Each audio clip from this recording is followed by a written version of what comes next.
Does it ever feel like you're a marketing professional just speaking into the void? But with LinkedIn ads, you can know you're reaching the right decision makers, a network of 130 million of them, in fact. You can even target buyers by job title, industry, company, seniority, skills, and did I say job title?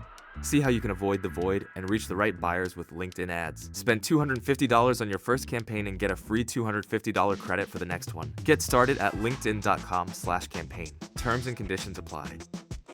If we knew more about our sleep, what would we do differently? Would we go to bed at a consistent time or take steps to reduce interruptions to our sleep? With Sleep Score, Apple Watch measures your bedtime consistency, interruptions, and sleep duration. Then, every morning it combines these factors into an easy-to-understand score from 1 to 100. So you'll know how to take the quality of your sleep from okay to very high. Know your sleep score with Apple Watch. iPhone 11 or later required. This episode is brought to you by Beneful. Dogs of the world, lend me your ears, snoots, and little toe beans. We've been sitting and staying for boring food for too long. It's time to demand high-quality ingredients, fresh from the pantry. Together with Beneful freshly prepared meals, we can start a mealtime revolution. Can I get a woof woof? Kick boring in the bowl with Beneful freshly prepared meals. Visit Purina.com/Beneful to shop now.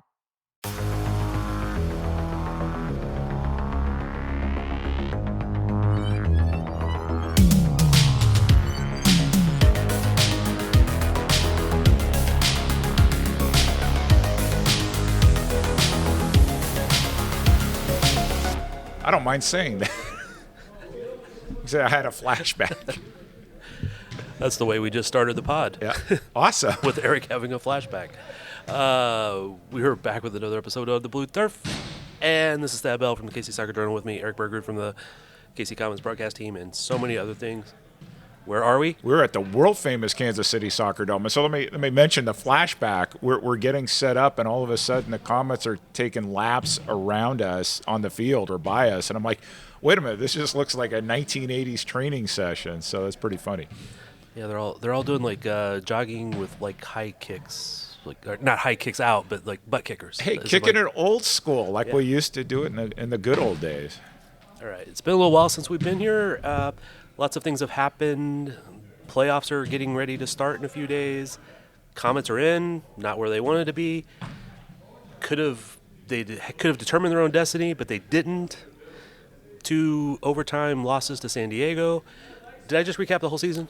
I think you got us there. So could have been first place, could have been other things, wound up being 5th place, and ultimately a return matchup with the St. Louis Ambush, who we haven't seen since January 4th. Right, which did that series the Comets won, but the Ambush took the last 2, I believe. Took the last 2, and I've said a couple times in different forums, that last game on January 4th to me was the pivot point for the St. Louis Ambush, because Comets had clinched the I-70 Cup. They were ready to parade the I-70 Cup at Cable Dahmer Arena, and lo and behold, the Ambush won in a shootout that night. Yep. And I think that's what turned things around for them to the point where they had a chance to win the MASL Shield last weekend. Right. And we would have predicted the Ambush to be towards the bottom of the standings, just based on past history. I would have had them in 5th or 6th, and they finished in 4th. Good for them. Yeah. All right. So the Comets will face the Ambush. We'll probably have lots of chances to talk about the entire season, but we're on a little bit of a short timeline today. What do you think are going to be the challenges because the Comets will host the first game, Ambush the second game, and the mini game or knockout game or whatever version they're calling it nowadays in St. Louis, St. Charles. What does the Comets need to do? Hold serve. So what's been interesting to watch this year, to a certain extent, same with San Diego, is better results on the road than at home, and you wouldn't expect it of Kansas City because in recent years they've struggled a bit on the road, but Cable Dahmer Arena has been a fortress. So last time they hosted playoffs, which was 2 seasons ago, there were a lot of Monday night games. There were large crowds, relatively speaking, for those Monday night games. I think the Comets need to go into this first game with the attitude that we're going to protect our house, and then we'll worry about St. Louis. Here's the thing about St. Louis. They've already won there a few times this season, so they know they can win on the road. Yeah. But you don't want to put yourself in a situation where you're down 1-0 going on the road and having to win the game and a quarter there on Wednesday night.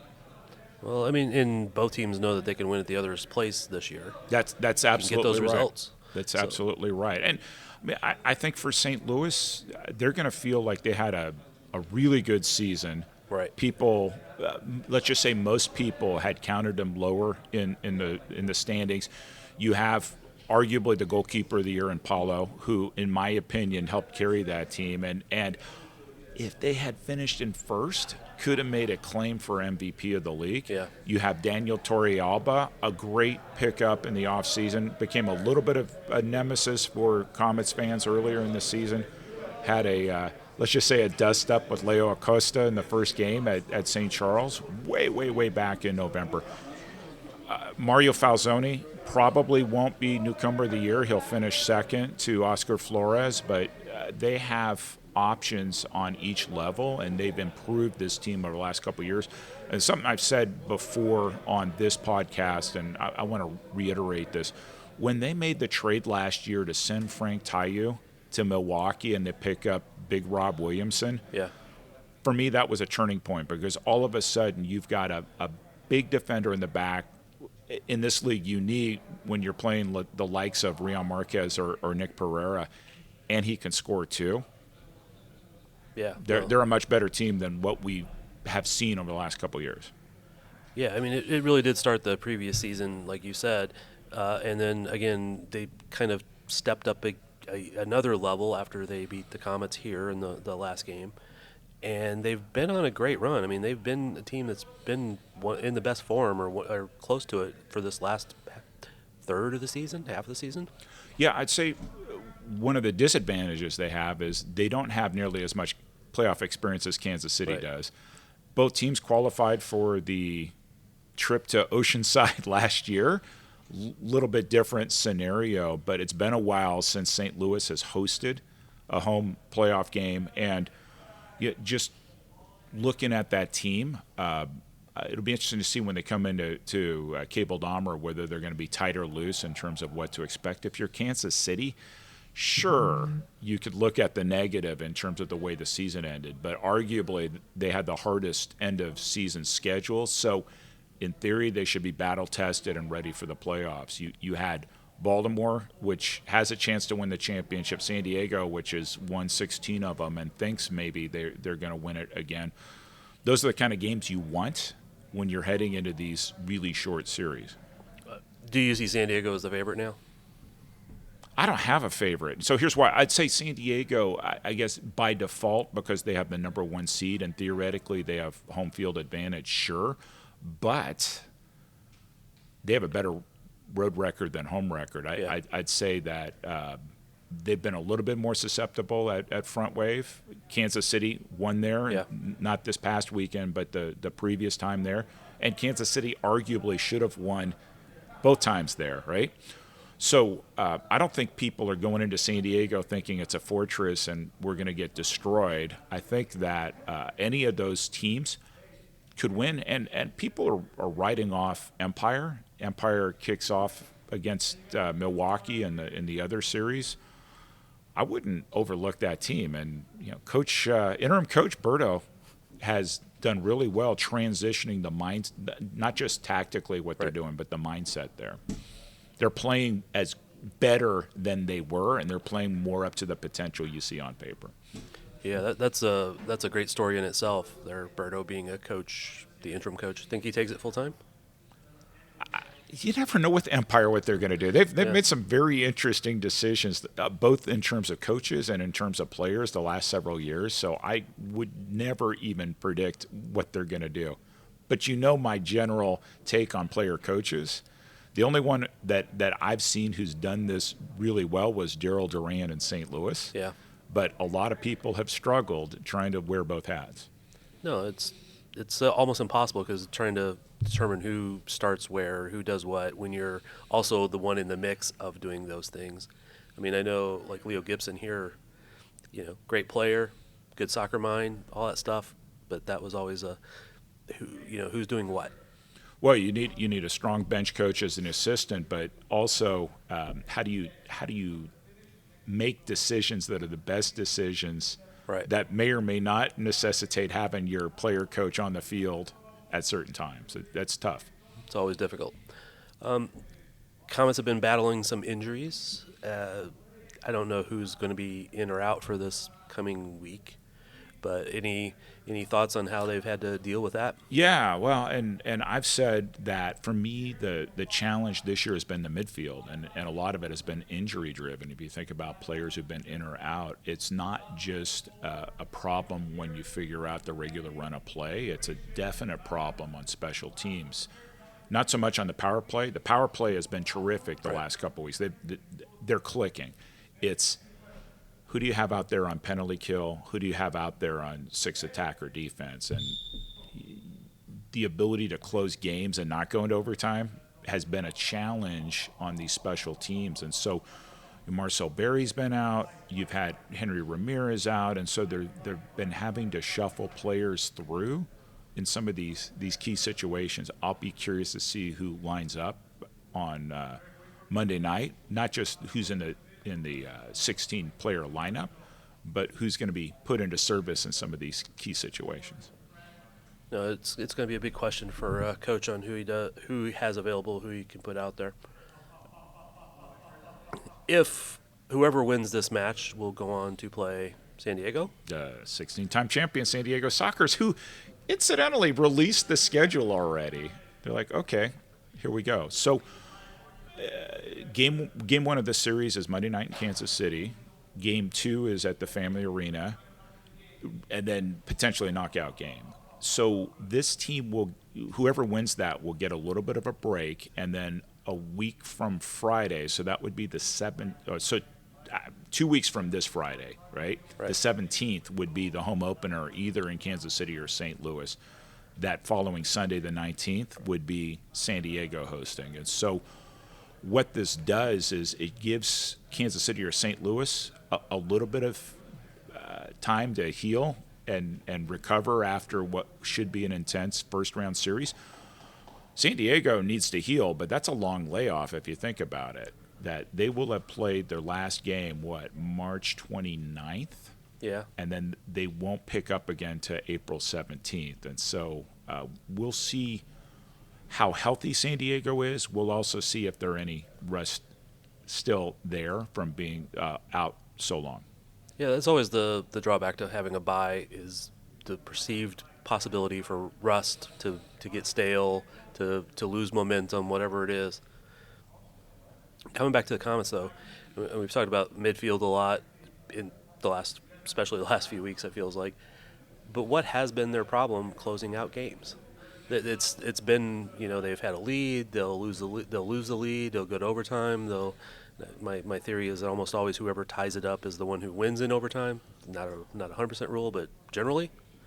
And they've lost a lot of points that way. Yeah, my pet peeve that it happens in a lot of fan bases. It seems to happen in Kansas City's fan base more is to blame the goalkeepers for everything. And you can have a goalkeeper making 18 saves, 23 saves, and somehow it's his fault that the team lost. I think if you go back, definitely in that San Diego series where the Comets had leads and lost, there was a chance near the end of the fourth quarter in each game to finish. And in one case, a shot went wide. In another case, it hit the post. And so some of it is Kansas City's ability to take a one-goal lead late in a game and turn it into a 2 or 3 goal lead, right? Then all of a sudden, if you're within one and they're going six attacker, it changes the mentality of the game. That bunker, bunker, bunker. If you're up two, you can get a little bit riskier and maybe seal the game with an empty net goal. And so I think it's too easy to say, it's definitely too easy to say it's a problem with the goalkeeping. It's also easy to say, somehow the defense or the midfield made a mistake. But I think you've got to be able to finish in the fourth quarter just like you've been finishing in the first three quarters. Yeah, and it's been a problem for a long time. I know Mike Kuhn from KC Soccer Journal has looked, and it's been since, I want to say, the 2014-15 season since they won overtime in general throughout the season. Yeah, it's been a challenge and frustrating, I'm sure, for Comets fans, players, and coaches alike that what seems to be going on. And the problem with that is you get yourself in a playoff situation, and what's the psyche of the team? Is it, oh no, we're in Right. trouble because we've had, or is there a way to say, okay, our time is now. Let's forget what happened in the regular season and let's go. But to assume that the Comets are going to escape the playoffs without having played one overtime, that may be wishful thinking. Oh, it would definitely be. I mean, it's been basically since the Vlaco days when they were good at that. Speaking of Vlaco, do you have anything interesting to say about Vlaco Andonovski? Well, I can say that on Wednesday of this week, my interview with Vlatko Andonovski dropped, 10 for 10, episode 3, and he had a lot to say about his time as a coach here in Kansas. I mean, even before being a coach, his time as a player, both in Wichita and here, his time as a coach, some of the rivalries, gave Keith Tozer a shout out in terms of the battles that Casey and Milwaukee had. And then now he's a fan watching his son-in-law, Mikey Lennis, play for the team. And so it's not like life's come full circle, but it's just sort of been an interesting arc from being a player on the biggest rival of Kansas City historically, if you want to argue with it, to becoming a Comets star, to becoming a Comets coach who won the first championship in this millennium, right? Yeah. To his, I guess, ventures to NWSL and the U.S. Women's National Team, to now having a family member play. It's a pretty compelling story. Wait, are you foreshadowing Mikey Lennis becomes a national team coach? Oh, maybe. Who knows? You never know where life's going to take you. Right? You never know. I'll have to ask him about that one. You will. You should. All right, so I know, we have a little bit of limited time between when I could be here and when you have to leave. Just any thoughts to the fans about what they should expect from this first round matchup? I think it's going to be intense. What's interesting is I may have gotten leaked to me who's going to be refereeing game one. But just based on what I've seen in the last few weeks of the regular season, I don't know that the referees are going to call the game any tighter than normal. It looked like they let them play a bit. Yeah. And I would expect that. And so it's going to be up to the players. Do you honor that privilege and just play, or do you try to maybe force the referees to call the game tighter because of your behavior? But from Comets, I think this is going to be a team with a chip on its shoulder. It's like, look, we believe we're a first-place team. We had a couple bad breaks that didn't get us there, and we have something to prove. I think it's probably good to have that attitude a little bit. Postseason awards, any hints on who you might vote for? Oh, I've already voted, but let me give you my sense of what may happen, because I only have one vote. I think Rion gets MVP. Kudos to the Comets for already teeing up their MVP social media posts that evening after the San Diego game. If you just look in recent history, the points leader in the MASL has won that award in recent years, so I would expect that. And I think they were prepared if Marquez and Sanchez were tied, they were going to make the case that Marquez played fewer games, more points per game, and he should get it by default. So I think he gets it. I think goalkeeper of the year will be Paulo, although I would not be shocked to see Chris Toth's name pop up. So he was hurt most of the season, but he finished with a 7-1-1 record. And so I think if San Diego had Toth the whole time, maybe they wouldn't have been battling near the end of the season. He's that good. But I would expect Paulo to get that. For Defender of the Year, this is where it gets really interesting, because when we, on the last broadcast, so this was March 27th, and Nick Lux and I are like, okay, who do you think's going to get it? And of course, this is all contingent on right. Two of us had Lucia Tetsane, one had Chad Vandegrift. And so it's going to be interesting to see, does the fact that you have two candidates for it split some votes. Yeah. I think to be determined. I think you're going to have some people that will vote for Chad regardless because he led the league in blocked shots, and that tends to win it. The case that I made on air for Lucia is if you look at what he's done on both sides of the ball, there's the most balance there. You have somebody who's a league leader in goals scored and a league leader in blocks. That's a little bit of balance. When you look at somebody like Mario Alvarez, could have been MVP, but for offense, not for defense. Right. And then Umar Sila tied with Marquez for assists. I think his offense was the game and not so much his defense. So we'll see. Coach of the year, newcomer of the year. Two names to look for: Oscar Flores from Milwaukee, and then Mario Falzone from St. Louis. But 26 goals for Flores, I don't think there's any doubt. Fair enough. Coach of the year is wide open. Wide open. I think maybe David Bascom, Baltimore, gets it, but who knows? Yeah, I really would not know who to vote for in that case, or newcomer. Quite honestly, Yeah. I would be like, I'd have to do a ton of research and flip a coin. I said on air it's Stokic, but that was sort of with the assumption that Kansas City was going to win those two games, because if he came from fifth place to first Right. and got through all that, then I thought he would get it. The fact that the Comets finished in fifth, I don't see Stokic getting it, but I think there's going to be some serious hesitance to automatically vote for Jeff Locker just based on just stories out there. He could win, Yeah. but we'll see. Marcio Leite had a great year. Phil Salvaggio, people are going to say, okay, you barely got first. My argument for Salvaggio is they had so many injuries and somehow he held it all together. But Bascom, say what you will about them playing at home, they were a really good road team this year, and it's a team that some people won't want to play against in the playoffs. If I had a vote, I would hate to do this, but I might almost vote for Locker.